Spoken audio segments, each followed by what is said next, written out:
Assalamualaikum warahmatullahi wabarakatuh. Perkenalkan, nama saya Agestri Ulandari dari Prodi PGSD dengan NPM A1G024006.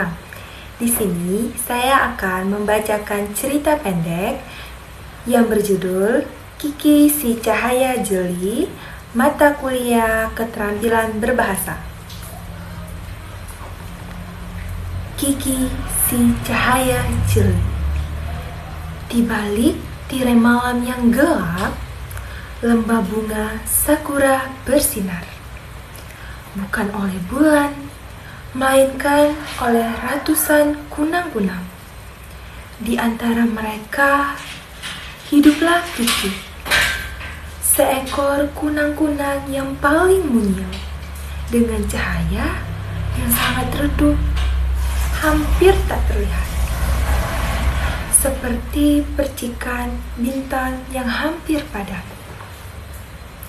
Teman-temannya, Kiko dan Kakak, adalah kunang-kunang bintang lembah dengan cahaya yang begitu kuat, memancarkan aura kuning keemasan yang bisa menembus kabut tebal. Setiap malam, mereka memimpin tarian udara, membentuk pola-pola gemerlap yang mengundang decak kagum. "Kiki, kau lagi-lagi bersembunyi di bawah daun," seru Kiko. Cahaya besarnya membuat daun di atas Kiki terlihat jelas. "Ayo terbang, kau akan beku jika terus sendirian di bawah embun." Kiki gemetar. Aku tidak bisa, Kiko. Cahayaku hanya akan menjadi ejekan di antara kalian. Lihatlah aku bahkan tidak bisa menerangi satu puntung bunga mawar pun, jawab Kiki pelan, meredupkan dirinya. Kiki sangat mendambakan kebebasan. Ia ingin terbang melintasi sungai Lumina ke hutan bayangan seperti yang dilakukan Kiko dan Kakak. Namun, ketakutan selalu menguasai. Ia yakin jika ia tersesat di hutan bayangan, cahaya redupnya tak akan cukup untuk memanggil bantuan atau menuntunnya kembali. Rasa malu itu mengakar dalam meyakinkan Kiki bahwa keberadaannya tidak penting dan bahwa cahaya terang adalah satu-satunya nilai. Kiki menghabiskan malam itu di pinggir kolam air tenang. Tempat refleksi kunang-kunang lain terlihat sempurna. Tiba-tiba ia merasa aura kehangatan. Ibu peri bunga muncul, dikelilingi oleh cahaya lembut, bukan terang, melainkan menenangkan. "Kunang-kunang kecil, mengapa kau menangis sendirian?" tanya ibu peri bunga. Suara seperti musik dari biola kaca. "Aku tidak berguna, ibu peri. Cahayaku cacat. Aku tidak bisa menjadi lentera seperti Kiko atau menelusuri seperti Kakak," isak Kiki. Ibu peri tersenyum. Senyum yang mencapai matanya yang berkilauan. "Nilaimu tidak diukur dari intensitas, Kiki, melainkan dari fungsinya," katanya sambil memegang sebuah kapsul kecil berisi nektar keberanian. "Nektar ini tidak akan membuatmu lebih terang, tetapi akan membuka matamu pada potensi unikmu. Tugas kunang-kunang besar adalah memberikan penerangan yang luas, tapi siapa yang menerangi detail?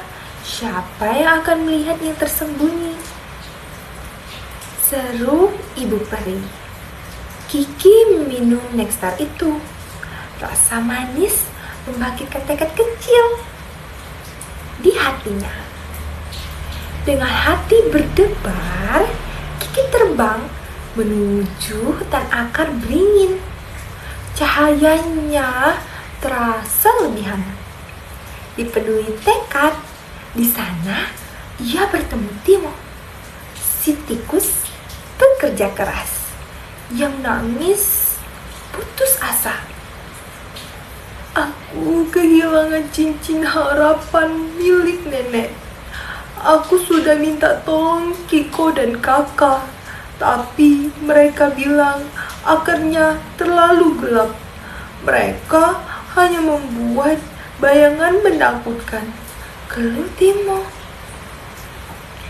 Memang benar, cahaya Kiko dan kakak yang menyilaukan hanya memantul di permukaan akar dan genangan air, membuat area pencarian menjadi kekacauan bayangan yang menyakitkan mata.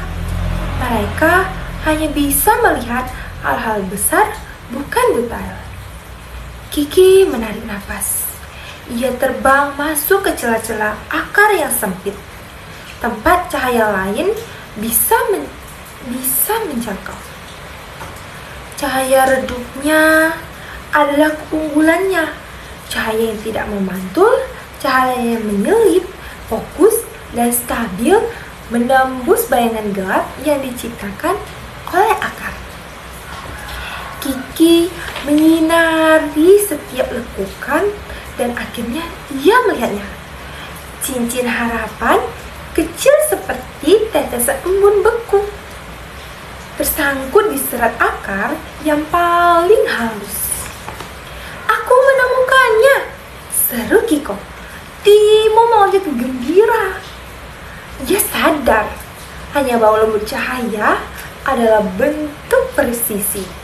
Ia kembali ke lembah sebagai pahlawan, mendapatkan julukan baru, si cahaya Juli.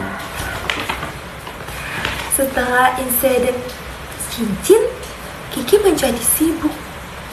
Ia tidak lagi bersembunyi. Suatu malam, ia dipanggil oleh Raja Kumbang, pemimpin lembah. Kiki, kita memiliki masalah besar, kata Raja Kumbang. Setiap 10 tahun, kita menanam jamur penanda cahaya untuk memetakan jalur migrasi lebah madu. Jamur ini hanya bisa diaktifkan oleh cahaya yang sangat spesifik dan lembut agar tidak layu. Kunang-kunang terang gagal, jamurnya layu, kata Raja Kumbang. Raja Kumbang memberikan Kiki sebuah peta usang.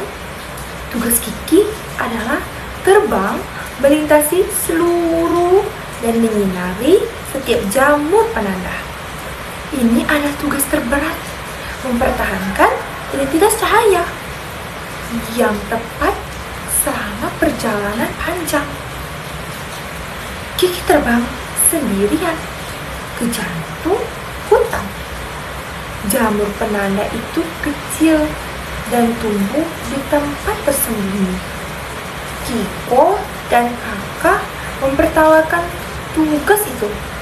Membosankan, kami hanya menyinari tempat tarian. Apa gunanya jamur kecil itu? Kata kakak.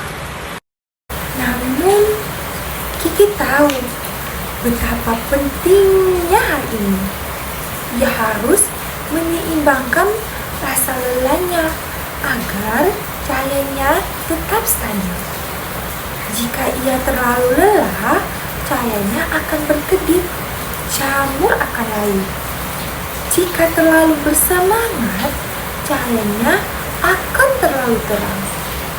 Pada jamur penanda kelima, Kiki hampir menyerah. Ia lelah dan cahayanya mulai tidak stabil. Tiba-tiba ia mendengar suara Kiko dan Kakak di kejauhan memimpin tarian mereka. Kiki tersenyum. Ia tidak perlu meniru mereka. Ia perlu menjadi dirinya. Kiki memfokuskan semua energi pada stabilitas, bukan cahaya. Cahayanya yang tenang menyentuh jamur. Seketika, jamur itu bersinar biru muda, memancarkan peta yang sempurna.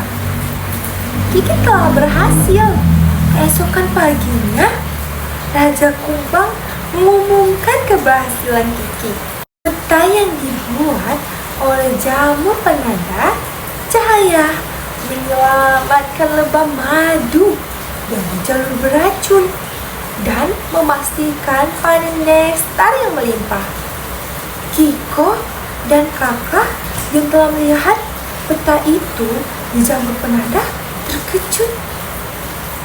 Kiki, kami yang membuat semua terang, tapi kau yang membuat semua jelas, kata Kakak dengan rasa hormat yang mendalam. Kiko mengangguk. Kami hanya tahu cara menyalakan. Kau tahu cara mengarahkan cahayamu. Maafkan kami karena meremehkanmu. Kiki tersenyum. Ia tidak lagi merasa perlu membandingkan dirinya. Ia mengerti bahwa lembah ini membutuhkan semua jenis cahaya. Cahaya Kiko dan Kakak adalah cahaya perayaan dan navigasi umum. Cahaya Kiki adalah cahaya untuk presisi, detail, dan penemuan. Kiki melanjutkan perannya sebagai si cahaya jeli. Penerangan bagi hal-hal yang tersembunyi. Ia tidak pernah lagi merasa kecil. Ia telah belajar bahwa kekuatan sejati kunang-kunang bukanlah pada ukuran kecerahan cahayanya, melainkan pada keyakinan terhadap peran yang dimiliki dan manfaat yang bisa dibawa bagi komunitas. Kiki, kunang-kunang yang dulu pemalu, kini terbang melintasi lembah bunga sakura. Cahaya yang lembut menjadi simbol keberanian, keunikan, dan manfaat tersembunyi di setiap makhluk hidup. Baik, itulah cerita pendek yang berjudul Kiki si Cahaya Jeli. Saya akhiri. Wassalamualaikum warahmatullahi wabarakatuh. Bye-bye.